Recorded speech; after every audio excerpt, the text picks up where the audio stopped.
Open up your Bible to Genesis chapter 27 is where we ended up last week. We're going to begin right away so we can cover as much ground here as possible. We were talking last week about Jacob and Esau, and we introduced these two fine young men, and we saw how well they got along in their family life, which was not too well. Jacob, of course, was named Jacob, meaning the deceiver, the heel grabber. He will trip you up and trick you and trip you if possible, and that's how he makes his way through life. And then Esau, the one who is red and hairy, he's the tough hunter guy. And we saw the distinction between the two, how God had promised Rachel that Jacob would be the son of promise and Esau would not be the son of promise. The older will serve the younger. And sure enough, we find that to be true. Esau was very impulsive, and he was not he didn't value that promise in high regard, apparently, because it came time for the birthright, and he sold it for a bowl of soup. And it came time for the blessing, and I don't think Esau was at fault at this one, but Jacob tricked him for the birthright as well, where he dressed up like Esau, and he came into Daddy Isaac, and he said, "Look, here's your soup that I made for you. I hunted. Now bless me." And Isaac says, "Okay, well, you sound like Jacob." And so he feels his hairy arm because he wrapped goat skin around him. He put on Esau's clothes to smell like Esau. And Jacob got the blessing. And just as he was sneaking out the back door, Esau comes in and says, "All right, here I am, Father, bless me." And they figure out what happened really quick, but there was no blessing left for Esau. In fact, in verse 39, here's the blessing that he got. He said, "Away from the fatness of the earth shall your dwelling be, away from the dew of heaven." You're going to be isolated from all the blessing and the promise and the fulfillment and the prosperity. "By your sword you shall live. You shall serve your brother, but when you grow restless, you shall break his yoke from your neck." Verse 41, "And Esau hated Jacob because of the blessing with which his father blessed him. And he said to himself, 'The days of mourning for my father are approaching.'" In other words, my father will soon die. He won't be around much longer. "Then I will kill my brother Jacob." And so Rebekah heard this, and she said to Jacob, "Jacob, you got to get out of here quicker. Your brother's going to kill you." So Rebekah goes into Isaac in verse 46 and said, "I loathe my life because of the Hittite women," that is, that Esau had married. "If Jacob marries one of these Hittite women of the land, what good will my life be to me? I don't think I can go on if Jacob also marries a girl from around here. I just couldn't stand it. These girls are obnoxious. They're terrible. I can't stand them. They're annoying." And so in chapter 28, Isaac calls in Jacob, and he said, "I've been thinking, Jacob, I remember back when I got married, Abraham sent me back to the other side of the family, and I think you ought to do the same thing. Why don't you go find a wife back over there? Why don't you pack up your bags and head on out, because I don't want you to marry one of these local women." And that's a good idea. I'm not sure what the thought behind his statement was. Was it because of Rachel's manipulation and her kind of lying? I need to get Jacob out of here, and so I'm going to go tell Isaac to get Jacob out of here so that Isaac isn't mad at Jacob, and Jacob can still escape Esau, and the whole tangled web of deception and anger and trickery is resolved. But that's what happened. So Jacob has a fine excuse to pack up and get out of town before Esau has a chance to kill him. And that works out really well for him, doesn't it? We posed a question last week that said we can kind of start to see who Jacob is at this point. And so far, all of his trickery and deception has worked out fairly well for him, hasn't it? It's got him the birthright, it's got him the blessing, and now by kind of manipulation/deception, Jacob has an excuse to leave town so he's not punished and killed by Esau. So far, God is blessing Jacob in spite of his own trickery, his own deception, his own, can you call it immorality, I guess. And we said, what will God do? He promised to bless Jacob and his family forever. And yet at the same time, Jacob is being very manipulative and self-serving and selfish and all those things. Will God continue to bless somebody like that? What will God do? Hopefully we'll get to see the answer to that in today's lesson here. In verse 6 of chapter 28, he said, "Now Esau saw that Isaac had blessed Jacob and sent him away to take a wife from Paddan Aram, and that he blessed him as he directed him. He must not take a wife from the Canaanites. And he obeyed." So verse 8, when Esau saw that the Canaanite woman did not please Isaac his father, you know what Esau did? "Well, you're going to not bless me, huh? I will show you." Verse 9, Esau went into Ishmael and took as his wife, besides the 2 Hittites that he already had, he took Mahalath, the daughter of Ishmael, Abraham's son, the sister of Nebaioth. I'm going to marry more of these pagan women. If you don't like it, I'll show you. So he starts intermarrying with more of the local Canaanite women who his parents did not approve of. Keep that in the back of your mind. We'll come back to that later. Jacob, however, verse 10 of chapter 28, he left Beersheba and went towards Haran, which is where the other side of the family lived. And there he came to a certain place and stayed there that night because the sun had set. He's headed towards that direction. He is maybe kind of getting closer to the border of the promised land as he's on his way out. Taking one of the stones of the place, he put it under his head and lay down in that place to sleep. And he dreamed, and behold, there was a ladder set up on the earth, and the top of it reached to heaven. And behold, the angels of God were ascending and descending on it. And behold, the Lord stood above it and said, I am the Lord, the God of Abraham your father, and the God of Isaac. The land on which you lie I will give to you and your offspring. Your offspring will be like the dust of the earth, and you shall spread abroad to the west and the east and the north and the south. And in you and your offspring shall all the families of the earth be blessed. You recognize some of that verbiage from the promise that God gave to Abraham and then to Isaac, and now he's passing it on to Jacob. The unconditional promise. Behold, he said, verse 15, I am with you, and I will keep you wherever you go, and I will bring you back to this land. For I will not leave you until I have done what I have promised you. Then Jacob awoke from his sleep and said, surely the Lord is in this place, and I didn't know it. And he was afraid and said, how awesome is this place? This is none other than the house of God, and this is the gate of heaven. And he's excited, and he's received the promise that God had promised to him, and he's pleased about it. So verse 18, early in the next morning, Jacob took the stone that he'd put under his head and set it up for a pillar. And he poured oil on the top of it, and he called the name of that place Bethel, which means the house of God. But the name of the city was Luz at first. And then Jacob made a vow, saying, if God will be with me, and will keep me in this way that I go, and will give me bread to eat and clothing to wear, so that I come again to my father's house in peace, then the Lord shall be my God. And this stone which I have set up for a pillar shall be God's house. And all of you that give me, and all that you give me, I will give a full tenth to you. And I've heard people say this is the place of Jacob's conversion. This is where Jacob finally wakes up and recognizes that God is the provider for him, and he gives his life to God and dedicates himself as a follower of God. But I read through that passage again, I think, I'm not so sure. Let's imagine just for a moment the pastor is preaching a message on Sunday morning, and he gives a great gospel message, and it's rousing and a dedicate your life to God kind of message. And at the end, he gives an invitation. And from the back, some guy starts walking down the aisle, and he gets to the front, and the pastor kind of steps down and, talks to him real for a second. The guy says, I've realized I've been running away from God my whole life, and it's time for me to get right with him and give my life to him and serve him. Pastor says, great. But pastor's kind of leading songs, and so he looks at Randy and kind of motions him forward. So Randy comes down, and, pastor kind of points them together. And so Randy and he sit down on the first pew as the rest of the congregation is singing the final hymn. And the guy tells Randy exactly what you told Pastor. He said, I've been running from God my whole life, and it's time to get right with God. I need to follow him. He needs to be my God. And Randy says, that's fine. Why don't we pray?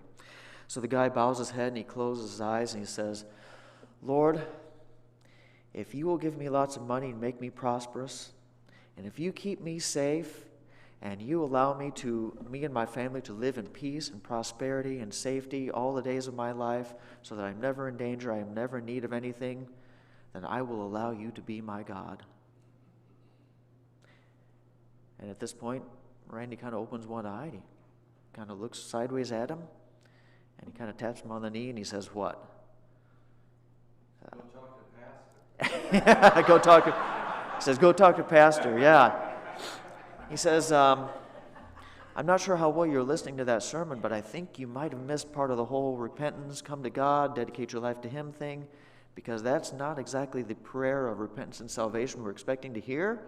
When you pray to God and say, as long as you give me all kinds of stuff and blessing and money and safety and clothes to wear and food to eat and all the good stuff, then I guess I'll allow you to be my God. And as a payment for allowing you to be my God, if you do all these things for you, I will give you a full tenth of everything you give me. What is Jacob doing here? He's doing what he always does, doesn't he? He's manipulating the situation again to his own advantage. Jacob says, aha, God came to me in a dream last night. He gave me this dream. I can use this. I can use this to get rich and powerful. I can use this to my own advantage. And while before he manipulated Isaac and Esau and his mom, Rebekah, to a certain extent, this is the golden prize, isn't it? This is the big one. If Jacob can manipulate God into giving him what he wants, he is set up. And I think Jacob kind of realizes this. So he says, all right, God, you came to me, you gave me this promise, this blessing. I'll tell you what, I will accept your blessing. And as long as you give me all these things that you promised, and you make me rich and keep me safe, and everywhere I go you take care of me and never leave me and keep giving me stuff, I will allow you to be my God. And as a memorial of this austere, sincere situation, I will set up the stone pillar here, and we'll make a little altar, and we'll call this the house of God. And I will give everything that you give me, I'll give 1/10 back to you. Are we impressed? What do we think? He's doing the same. He hasn't learned a thing yet, has he? He hasn't learned a thing, and he continues to manipulate. But God continues to promise, doesn't he? He gives the promise anyway, even to this lying, cheating manipulator. Well, while he does continue to bless, God does kind of start to work on Jacob the person. We asked last week, will God continue to bless somebody even though they don't follow him? Which is the situation we have here. And while, yes, he does continue to bless, that doesn't mean that Jacob gets off scot-free and can do whatever he wants. God does start to whittle him down a little bit. And as he spends time at his uncle's house, he starts to see the results of living by manipulation and living under your own power. And we see a series of stories here that kind of start to illustrate this. And so as we read through these stories or summarize these stories, I'm not going to read them all because you know them fairly well. Take a look at two things. One, how God continues to bless true to his word. And two, how Jacob starts to realize that maybe manipulation and lying and deceit isn't the way to live. Okay, take a look at these stories. First of all, the story of Leah and Rachel. Jacob gets to Uncle Laban's house. Everybody's excited to see him. And out towards the well where he meets everybody comes this super cute girl. Her name is Rachel.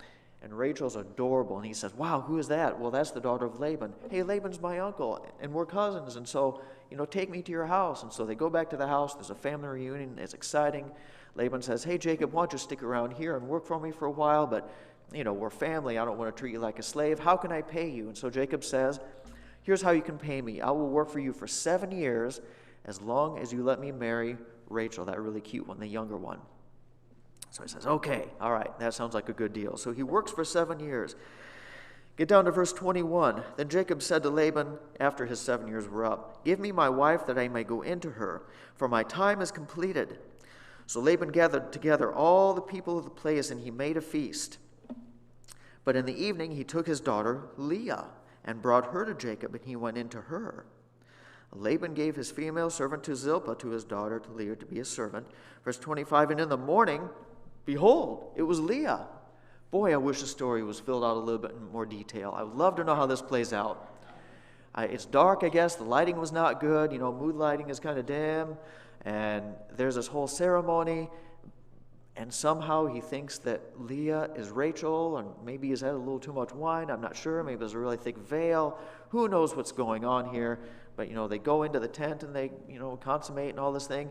And in the morning he wakes up. Good morning, honey. How'd you sleep? Fine, Jacob. And Jacob's eyes get huge and he turns over. And I love how it's worded. And in the morning, behold, it was Leah. You can hear the shock and the surprise in the verse in the scripture here as he turns over and he is not laying next to who he thought he was laying next to. And oh dear, what have I done?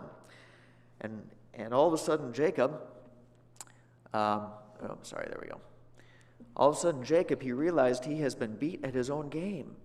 So far in life, he has always been the deceiver and the manipulator, and he's always come out on top by his manipulation. And now what happens? Turns out that Uncle Laban is kind of the same way, isn't he? And Jacob is beat by his own deception game because Laban has Jacob. Yeah, and he's tricked him into marrying the wrong daughter. And he's upset, and so he goes back and he says, what have you done to me? At the end of verse 25. What is this you've done? Did I not serve with you for Rachel? Why have you deceived me? Why have you Jacobed me?" Laban said, "It's not our custom. We always give away the older one first. But I'll tell you what, I will give you Rachel too, as long as you work for me for 7 more years." Laban gets another full 7 years of free labor. He gave away a daughter he thinks he probably wouldn't have been able to give away, and now he gets Rachel taken care of as well. How is Jacob's deception working out for him now? He's starting to turn the tables a little bit, isn't he? Continuing on, we see the next story here of how Jacob's wives continue the pattern of deception and manipulation. It runs in the family so deep. And so now we have 2 wives, and they start to have children. Leah has children, numbers 1, 2, 3, 4. And especially in that culture, the wives need to have children to prove that they are, of value, and that the husband will care and love for them, and they'll, continue on the family line. And Leah has multiple kids at this point, and Rachel has 0, and she's all upset. And so, and then Leah gives the servant over, and they have even more kids that way, because Leah knows that Jacob isn't a big fan of her. She's kind of there, but Jacob never wanted her in the first place. And that's got to be a super hard position for a wife to have. I know you only married me because my dad tricked you into marrying me. And I don't know how much role she played in this whole thing. Obviously, she had to at least agree to go through with it, or else she would have poked Jacob in the ribs sometime before the ceremony and said, "By the way, I just think you should know I'm not Rachel." You'd think that would have come up at some point if she wasn't complicit in this whole arrangement. But she obviously was. She went along with it.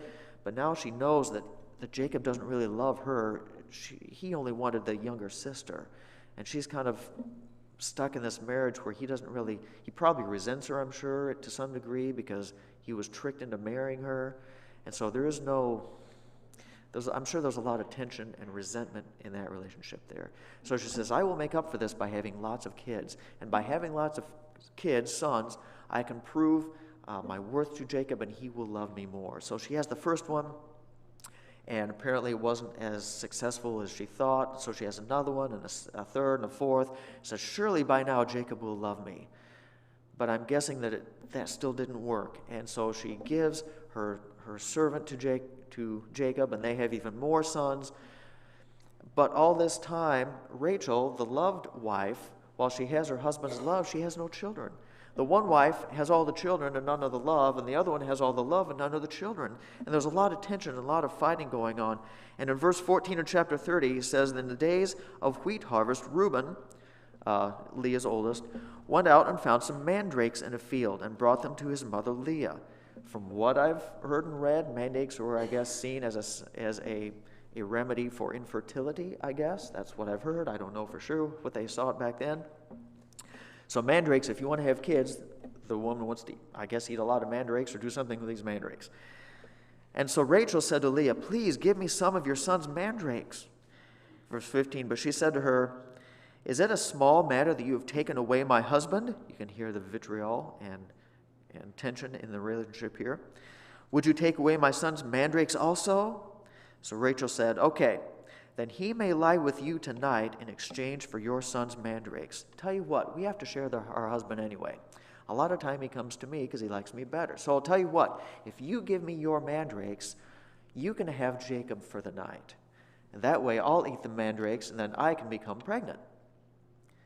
Now let's put on our biology thinking caps here. Let's see. The best way to get pregnant is to give away the husband for a night while I sit in the corner eating mandrakes. I'm not sure about this, but let's continue. Verse 16, "When Jacob came in from the field in the evening, Leah went out to meet him and said, 'You must come into me, for I have hired you with my son's mandrakes. You're mine because I just bought you with a pile of mandrakes, so you have to come with me.' 'Wow,' says Jacob, 'thanks. Is that what I'm worth, a pile of mandrake fruit?' Okay, so in he goes with Leah. So he lay with her that night, and God listened to Leah, and she conceived and bore Jacob a 5th son. Leah said, 'God has given me my wages because I gave my servant to my husband.' So she named his name Issachar." Sure enough, the one who sleeps with the husband is the one that ends up getting pregnant, not the one eating mandrakes. I would not have guessed, but I guess that's the way it worked out. And so Leah ends up with yet another son. And I don't think the point of the story is as much who's getting the kids, but look how they go about getting the kids. More manipulation, more deception, more contriving, as a way of getting what they want. And what Jacob did, now Laban is doing, now the wives are doing, and the family situation is just kind of a mangled mess because nobody likes each other, everybody's feeling used, nobody feels want, everybody's angry, everybody's resentful. Why? Well, it's because they're going about everything through deception and manipulation. But there's more. Finally, verse 22, God remembers Rachel. Whether this has anything to do with mandrakes or not, I don't know, but I kind of doubt it. And God listened to her and opened her womb, and she conceived and bore a son, said, God has taken away my reproach. She called his name Joseph, saying, may the Lord add to me another son. So, Jacob continues to work for Laban. They have many sons now. Their family's getting bigger. And it's time for Jacob, he thinks, to start moving on. But Laban realizes that this Jacob guy, he knows what he's doing, and his estate is getting much bigger and bigger and bigger as Jacob works for him. He really knows what he's doing. So in verse 31, Laban says, all right, what do I have to give you, Jacob, to make you keep working for me? And he says, well, how about this? Don't give me anything. If you do this one thing for me, I will again pasture your flock and keep it. Jacob says, here's what I want from you for payment to keep working for you. Let me pass through all your flock today, removing from it every speckled and spotted sheep and every black lamb and the spotted and speckled among the goats, and they shall be my wages. We got a whole flock out there. Some of them are solid colors, and some of them has stripes or spots or whatever, kind of a mixed mottled group. And so I'll go through, I'll pull out everything with stripes or specks or spots or whatever, and you keep all the solid colors. Okay? That way, it'll be easy to tell whose is whose. Everyone that's not speckled and spotted among the goats and black lambs, if found with me, shall be counted stolen.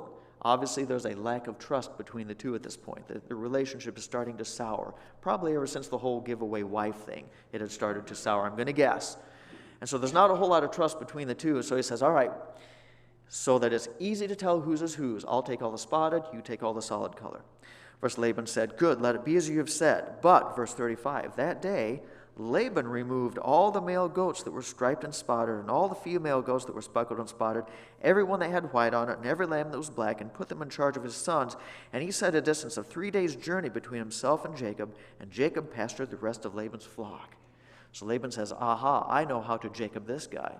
Before he goes into the flock and takes out everything for himself that has spots, I'm going to take out all the spots.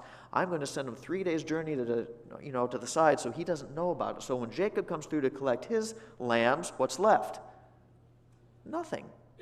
Jacob gets nothing because I've already snuck out. I've already Jacobed him by taking out all the spotted stuff, and now Jacob only has the solid color stuff. So I get everything. He's left with nothing. Oh boy. Verse 37, then Jacob took fresh sticks of poplar. Here's what he did.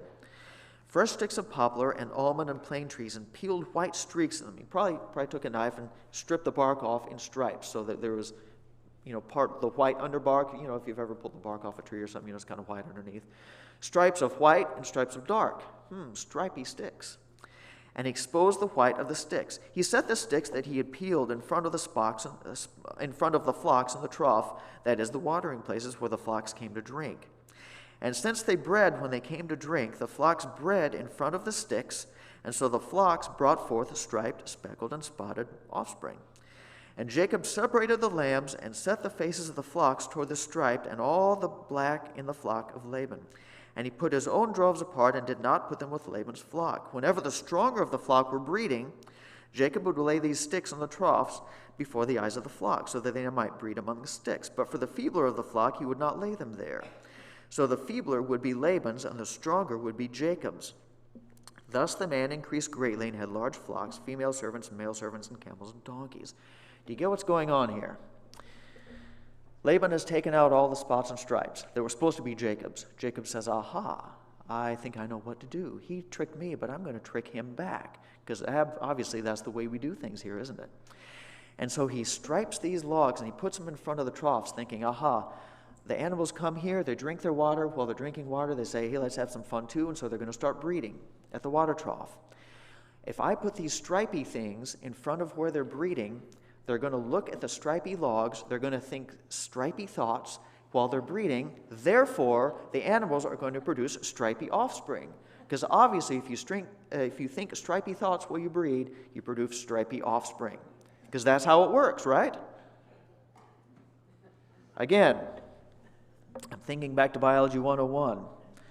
I'm not exactly sure that's how that works. I don't know. I see Denny and Mary sitting there in the back. If you ever try this out, I'm dying to know. Do you produce Holstein calves by having solid color cows breed in front of spotty things? And out come Holstein calves because they're spotted black and white? He's shaking his head no. This is a surprise to me. I thought for sure that's how that worked. So why did it work for Jacob? Because clearly it did. The Bible says so. We just read it. He says, out came a whole lot of spotted and stripes. Jacob's flock grew huge. Plus, did you see what else he did? He got even smarter about it. He said, when the big, strong, healthy animals come to breed, I will put out the spotty logs, and we'll get lots of spotty, strong animals. But when the sickly, weak ones come in to breed, he takes away the spotty logs, and what happens? The solid color ones, Jacob's, are the sickly, weak ones. Aha, says Jacob, Jacob and my uncle, I have won. How did it work out for him? Did it work? Did it work? Yes, it worked out pretty well for him, didn't it? Kind of, anyway. Monetarily, herd-wise, it worked out really well. His flock got stronger. He had all kinds of stuff. Verse 43, the man increased greatly. He had large flocks. He had servants and male servants and camels and donkeys. He is getting rich. And Laban realizes, wow, my flock is getting smaller and weaker. I can't figure this out. Why is this happening? Jacob says, aha, I know what's happening. I came up with the spotty log technique. Well, in reality, it has nothing to do with spotty log technique. It has to do with God's blessing upon him. So God blesses financially, but on the other side, what's happening to the family life and his happiness and the rest of his life? The rest of his life is kind of suffering because now Laban hates him even more. And while his finances and his material blessing are increasing greatly, thanks to God, the rest of his life is starting to fall apart because of his series of manipulation. But we're not done. Let's continue on. Jacob says, I think things are not going so well, and Laban doesn't like me very well. God says in verse 3 of chapter 31, the Lord said to Jacob, return to the land of your fathers, to your kindred, and I will be with you. So he calls in his wives, and he complains about Laban, and he gives this whole long speech about what he said God told him. And most of what he says, I don't see up in verse 3. Now, does verse 3 simply not record the whole conversation, or is Jacob just lying to his wives to get them to come back to the land and leave? I'm not sure. I'm going to guess Jacob is lying just because that's who he is. But he gives a whole big long speech here about how God said to, get up and go.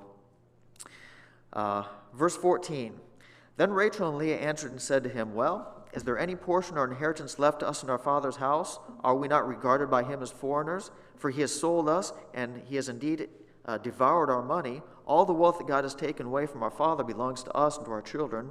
Now then, whatever God has said to you, do. He says, our dad hates us. He hates you. We've gotten all the stuff. He's already spent our inheritance because we're getting all the stuff, so he's having to crack into our inheritance money. He's already spent all it. There is nothing left for us here. There's no family. There's nothing on this side. There's so much tension. Let's just run away. Let's get out of here. Let's do it. Verse 17, so Jacob arose, set his sons and his wife on camels. He drove away all of his livestock and his property he'd gained, livestock and his possessions, to go to the land of Canaan to his father Isaac. Now Laban did not know about this. Laban had gone out to shear his sheep. He was out in the back 40 somewhere. And Rachel stole her father's household gods. Oh, boy, it continues on. Theft now as well. First of all, he has other household gods, which is not a great thing. And second of all, Rachel is stealing theft from her own family, the gods that she's not supposed to have. There's so many things wrong with this picture, I can't even keep track of them all. So Jacob, verse 20, tricked Jacob Laban by not telling him that he intended to flee. And he fled with all that he had, and he rose and he crossed the Euphrates and set his face toward the hill country of Gilead. So he takes off. He says, I'm out of here. I'm escaping. As soon as Laban finds out, he starts in hot pursuit of Jacob. He goes after him. God warns him, do not hurt Jacob. Don't say anything good or bad. He says, don't deal with him. Don't punish him. Let him go. Just let him go. So Laban catches up to Jacob. He says, what are you doing? Why have you run away? Jacob says, I was afraid because you basically hate me. And so, verse 33, so Laban went to Jacob's tent and Leah's tent, into the tent of the two female servants, but he didn't find them.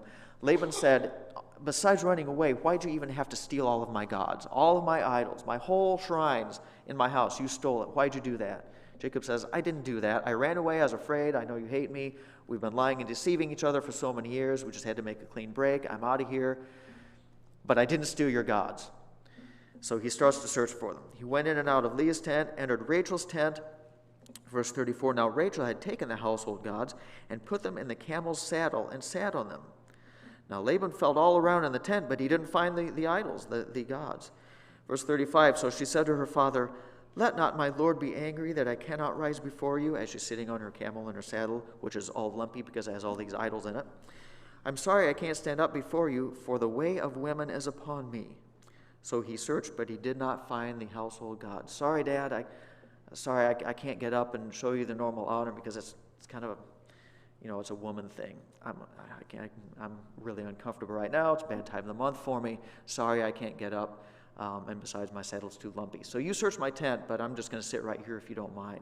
And the whole time she's sitting on this stack of idols in her camel saddle as she just sits there. And he didn't find the gods, and he says, all right, fine, but we're going to set up a memorial here between us. You go this way, I'll go this way, and may God keep his eye on you as we're separate because I don't trust you. And he says, well, may God keep his eye on you because I don't trust you, and we're going to split and part ways. Again, just a kind of an uncomfortable story, all kinds of deception, all kinds of lying going on. But what continues to happen in Jacob's life? He gets away, God protects him, he gives him stuff. You remember the deal that that Jacob made with God way back when? As long as you give me stuff, you keep me safe, you bring me back to my land at some point, I will let you be my God. Is God holding up his end of the bargain? Yes, he is. But again, what's happening in Jacob's life? Now there's huge major rift and division in the family. Everybody behind him hates him. He's running away to get away from Laban, but he's running back towards what? Isaac and Rachel, but also there's another guy that lives there, which is the whole reason he ran away in the first place, who is Esau. So he's hated so bad by Laban, he has to run towards the guy that wanted to kill him. You can imagine how bad the situation was for Jacob. What kind of stress and mindset he's under at this point. Look at what his manipulation and lying has got for him. Well, the story continues on. He's about to cross the river and go into what we call the Promised Land, back into the land of Canaan. And he knows that Esau is up there. And so he sends his scouts ahead, and somehow Esau found out he was heading this way, because apparently, verse 6 of chapter 32, the messengers that Jacob had sent out returned to Jacob saying, we came to your brother Esau to see where he's at or what his mindset is, whatever, and he's coming to meet you. And oh, by the way, there are 400 men coming with him.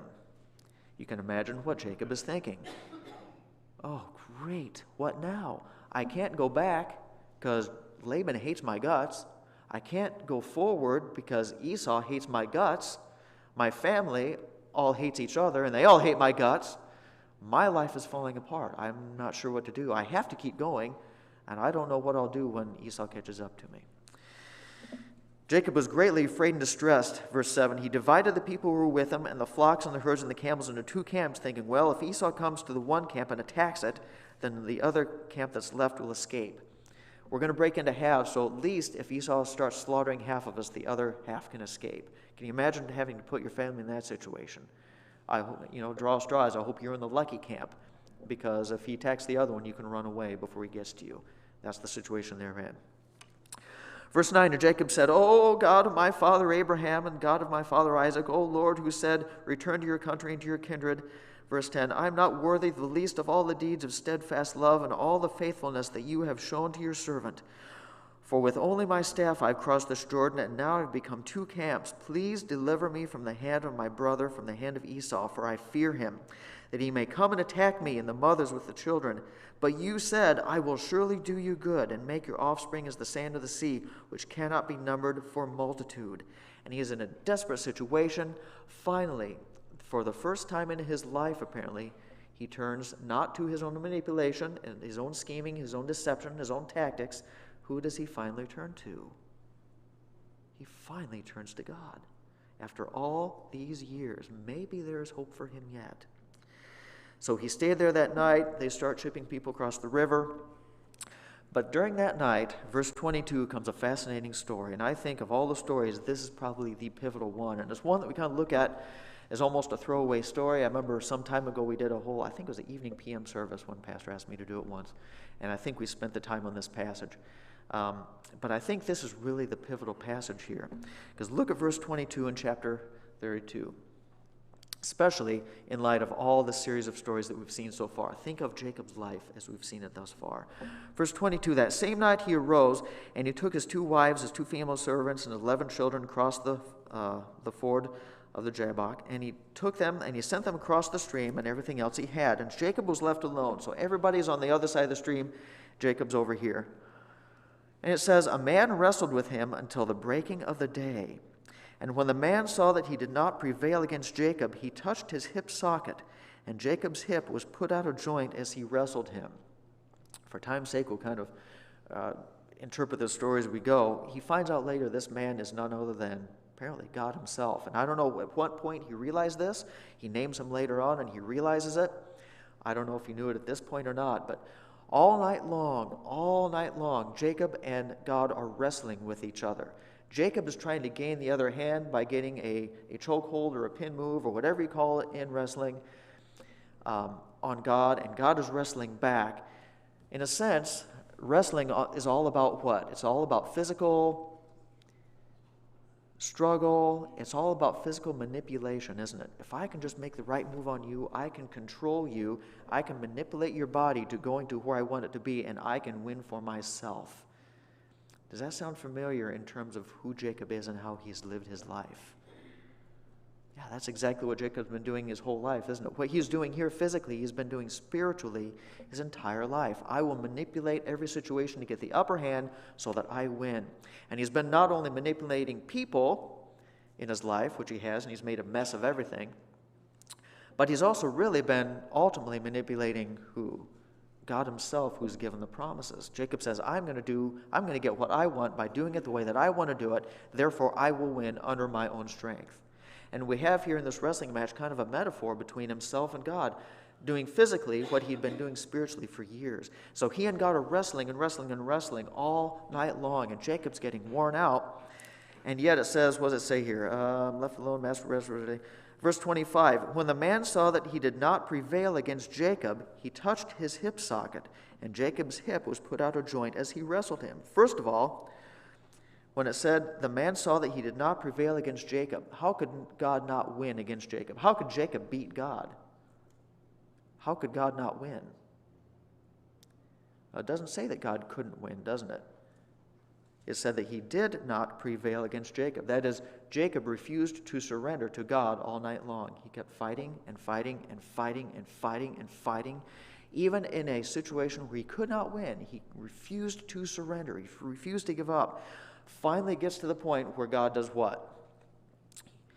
He finally touches the hip socket and disables Jacob. Now again, I'm not a wrestler. You can probably tell by looking at me. I'm not a huge guy. But correct me if I'm wrong, if somebody in here is a wrestler, if there is one joint in your body you probably need to wrestle well, it was probably going to be what? The hip socket, because that's where all your power is. Your legs come from that. You twist and torque your body using your hips and your legs and your upper body and all that kind of thing. So if there is one disabling move to do on somebody, it would probably be to dislocate their hip. And that's probably going to stop the wrestling match fairly quick, because that is the source of power when you're wrestling. So God says, in this wrestling metaphor, I'm going to disable your source of power. What has been his source of power so far? So far in his life, his source of power has been his wits, his manipulation. Yeah, so God says, what happens to you if I take that away? Well, he can't wrestle very well anymore. And sure enough, in his life, he's destroyed everything in his life. Financially, he's doing well because God's blessed him, but he's destroyed and messed up his life because he's been a manipulator the whole time. And so again, metaphorically, he touches his hip socket, but in a literal way, God says, I'm going to stop this manipulation. It's time. I think you're done. You've caused enough damage. It's time for you to come back to me. It's a meet me moment. Verse 26, then he said, let me go, for the day it is broken. Jacob says, what? I will not let you go unless you bless me. One last time, he's doing what? Same old thing. I got you where I want you, I think, even though I cannot fight anymore because my hip is out of joint. I will not let you go unless you bless me. I want something for myself. Verse 27, he said to him, what? And look at this blessing. Look at the source of what the blessing is. Probably Jacob's thinking in terms of more money or power or whatever. But look at the blessing he gets. What is your name? He says. And Jacob says, I am Jacob. The guy says, what is your name? And he finally says, I am Jacob. Why is that? Why ask a guy's name? If I'm in the middle of a wrestling match all night long, I'm exhausted, I'm scared for my life on multiple points, and he says, all right, I'll bless you, fine, what's your name? Why ask your name at that point? I mean, wouldn't it be better to make introductions before you start fighting, maybe? Well, because the name Jacob means what? Deceiver. God says, all right, you tell me who you actually are. You confess your true nature to me. You admit to me that you are a Jacober, that you've gone through your life by deception and manipulation, far from me. You're not listening or trusting in me in any way whatsoever. You've had no interest in me besides trying to extort me for stuff. So you tell me who you really are. You be honest. You confess. You repent to me that you are just a manipulator. Tell me who you really are. What is your name? And Jacob said, well, what may be the first honest moment of his life here, he says, I am Jacob. I'm just a manipulator. I've gone through my life tricking people, and that's how I've gotten to where I am, but it's not working for me. I confess that is who I am. Verse 28, then he said, well, your name will no longer be Jacob, but it will be Israel. For you, just lost my place. Where am I? Yeah. For you have striven with God and with men and have prevailed. You're not going to be a manipulator anymore, for you have striven with God. You've struggled against God and with man, it says, and have prevailed. Now, has he really prevailed? It sounds like things are falling apart for him. Why does he say he's prevailed if Jacob is being defeated? He's at God's mercy. That doesn't sound like a prevailing stance to me. I think what he means here, again, at this point, as of now, you have prevailed. Now that you've surrendered and confessed to me who you really are, now you're trusting in me, now's the point when you have prevailed. Not before, now's when you prevailed. Verse 29, then Jacob asked him, please tell me your name. Again, why is this significant? Who cares? But the guy said, why is it that you ask my name? Weird conversations. What's going on? God asked Jacob, what is your name? Who are you really? What is your character? Open up to me, be honest to me, confess to me. Who are you? He says, I'm Jacob. Jacob, again, for the first time in his life, looks at God and he says, but what is your name? What really is your character? Who are you? If you are my God, who are you really? And for the first time, Jacob wants to actually know who God is and get to know him. Again, up until now, he's been a source of extortion and money and stuff, but he's never really cared about God. But now he does. He turns to God and please tell me, what is your name? What are you like? What is your character? I really want to know you, for who you are. And there he blessed him. What kind of blessing? More animals? More land? More prosperity? Doesn't really say, but I think we've just seen the real blessing, haven't we? The real blessing was that I will be your God and you can know me personally. I've already given you stuff. I've already given you land. I've already given you safety. But that's not the real blessing. The real blessing is that you are mine and you have my promise and you are my chosen people. That is the blessing. When you come to me and confess who you are and trust me for your strength instead of your manipulation, this is who I am, and that is the real blessing. It's not the stuff. The stuff is a side point. I can give stuff all day long. I can create stuff out of nothing. That's not important. The real blessing is that you come to me and know who I am personally. And so that is the blessing. Verse 30, so Jacob called the name of the place Peniel, saying, for I have seen God face to face, and yet my life has been delivered. And the sun rose on him as he passed, limping because of his hip. And God left him a permanent reminder of his struggle that day as an ongoing testimony of who he was and who he is now and who God is. Therefore, to this day, the people of Israel don't eat the sinew of the thigh that's on the hip socket, because he touched the socket of Jacob's hip on the sinew of the thigh. So you've seen all the manipulation and all the pandering. So even though Jacob continues to deceive and manipulate throughout his life up to this point, God continued to bless. But God's sovereignty and his unconditional promise even prevailed when the recipient wasn't actually actively following God.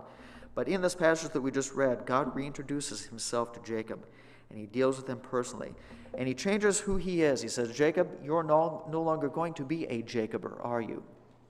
He says, Jacob, you are not going to be the deceiver anymore. He says, your name will be Israel, which means strives or struggles with God and with man.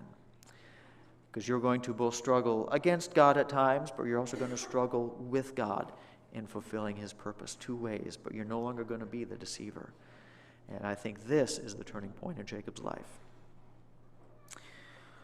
All right, we're out of time, but we will continue next week to see how the rest of Jacob's life plays out, and then we'll get into the rest of the book. Let's pray. Dear God, we thank you this morning for this series of stories about Jacob. Strange stories, but we can see where his method of living, God, it was deceptive, it was manipulative, it was self-reliant, and it wasn't really according to your promise. And yeah, you continued to bless him. You really did both. You fulfilled your promise to Jacob by giving him the blessing and the prosperity that you promised. But you also dealt with Jacob in a spiritual way that brought you back to himself. You didn't have to choose either or in his life, and you don't have to choose either or in our life.